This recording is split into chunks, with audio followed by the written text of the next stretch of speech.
Hello guys, welcome back to my channel. In today's video, I am going to be talking about the differences between the education system in America and the education system in Europe. So, just to clarify, I am not making this video to convince anybody that the American education is better than the European education or vice versa. I'm just making this video because I wanted to share my experience with you guys. I've lived in 2 European countries and 2 American countries. Therefore, I feel like I have some sort of, experience, and I know what the differences are when it comes to the education system between these two continents. So I just wanted to share that. And before moving on with today's video, please remember to subscribe down below and to like this video. So yeah, with that being said, let's move on with today's video. Now, I wanted to start off by talking about the amount of responsibilities that students usually get. Because I've noticed that this really does vary between these two continents. When it comes to education in America, you will see that students have a lot of responsibilities to deal with. I'm talking about workshops, presentations, group works, tests, exams, so many things that they have to deal with. And in a way, it is positive because it's preparing children to face the real world.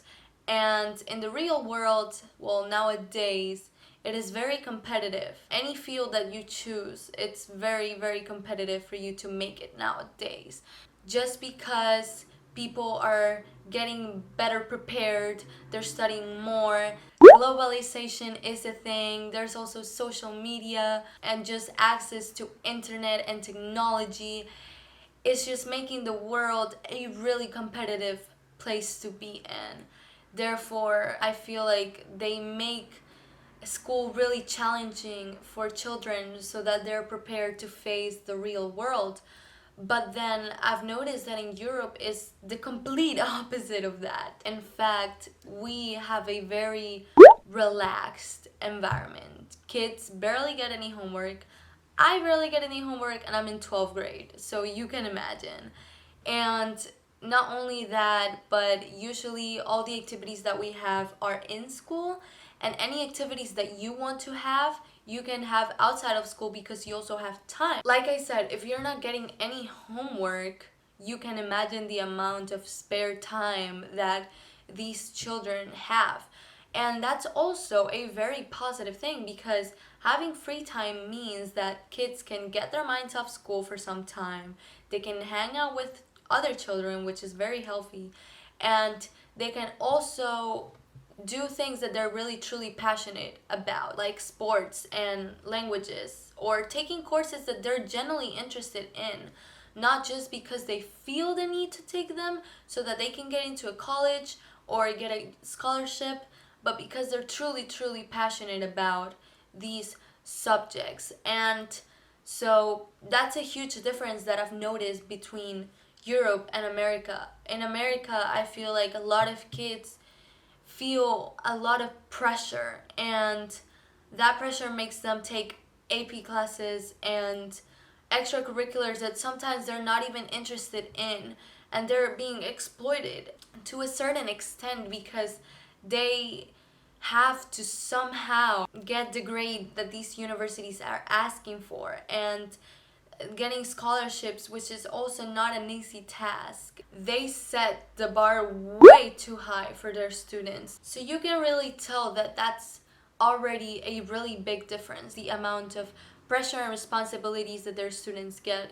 So in Europe, you have more of the relaxed environment, which is positive because they have time to do things that they're really passionate about, and they can get their minds off school and they're not so stressed. And then in America, kids have a lot more responsibilities and they have more pressure to get into these universities and to get scholarships, which can, I guess, be positive in a way because they're preparing themselves for the real world and the competitiveness that they will be exposed to later on in life. And generally, when it comes to choosing between these two education systems, I feel like it depends on people's points of view and perception, because some people might think that the American way is better, and some other people may think that the European way is better. But yeah, that's up to people. Another thing that I wanted to talk about that I feel like is very important for me to address in this video is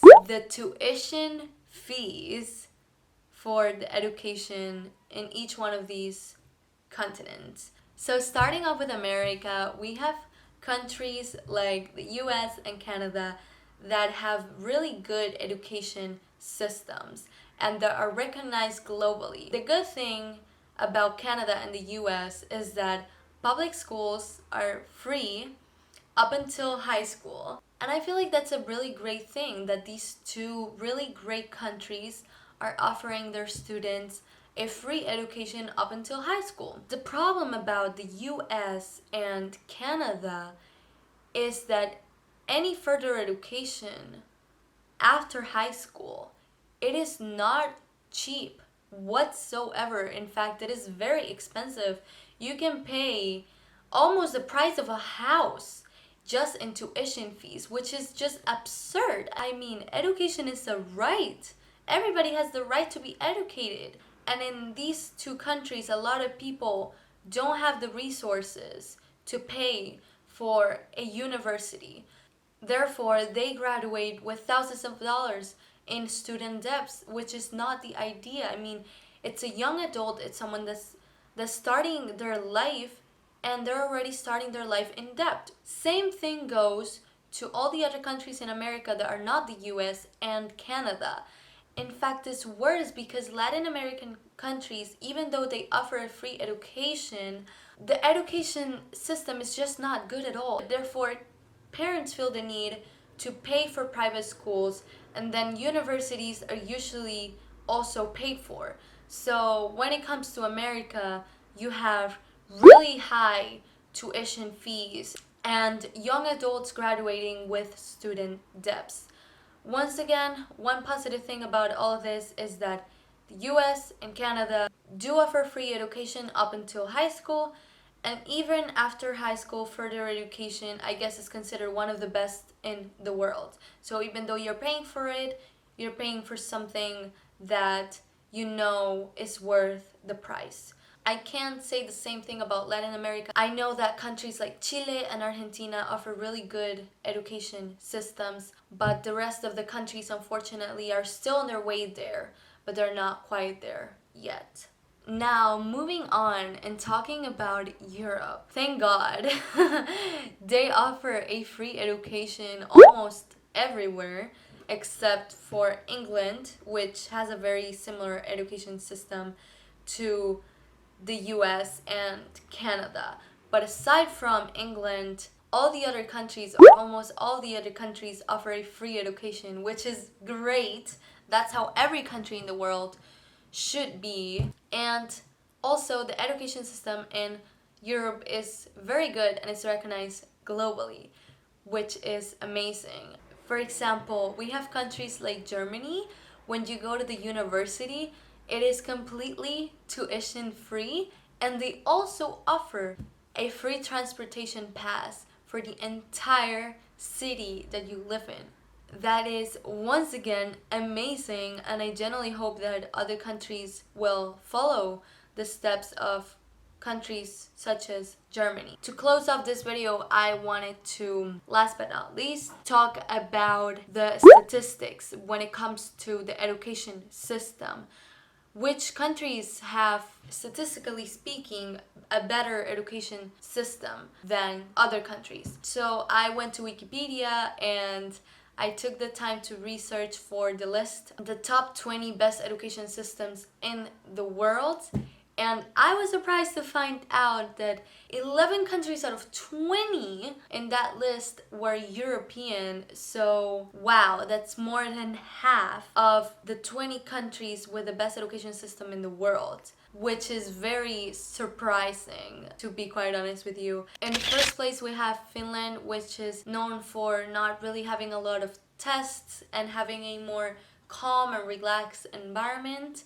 Following that country, we have Norway in 5th place, Latvia in 6th place, Lithuania in 7th place, Sweden in 9th place, Slovenia in 10th place, Estonia in 11th place, Italy in 13th place, the United States in 14th place, which, honest to God, I feel like that's very good. It's the only American country that made it into the list. And out of 195 countries, I feel like that's pretty impressive. 14th place is a big deal out of 195 if you think about it. Then we have 15th place United Kingdom, 16th place Denmark, 18th place Ireland, and that is it for the American and European countries that made it into the list. I was actually pretty surprised that Canada wasn't in that list. I would have thought that Canada definitely had one of the top 20 best educations in the world. Turns out that it doesn't. And some of the countries in that list, for example, Italy, I had absolutely no idea that had one of the best education systems in the world. But I guess you learn something new every day. Like I said, everything is about people's points of view and perspective, and so to you maybe would rather study in America, and some of you would rather study in Europe. Honestly, each one of these countries have their own pros and cons, but yeah, I think that I pretty much covered everything that I wanted to say, and that is it pretty much for today's video. And like I said, don't forget to subscribe down below, leave a like, leave a comment, and I'll see you on my next video. Bye!